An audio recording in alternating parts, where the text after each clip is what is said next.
आज मैं ले आया हूँ बर्गर किंग का सबसे सस्ता बर्गर, जो कि हमें पड़ा है मात्र 63 रुपीज़ का। तो चलिए ट्राई करते हैं और चेक करते हैं कि हमारा बर्गर कैसा है।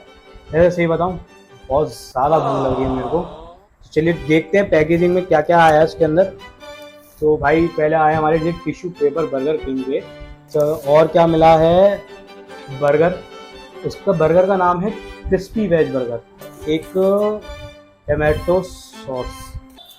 भाई साहब, तो लेट देखते हैं कि क्या है इसके अंदर। ये क्या भाई, टमाटर तो लगा देते कम से कम। तो भाई ट्राई करते हैं, देखते कैसा है।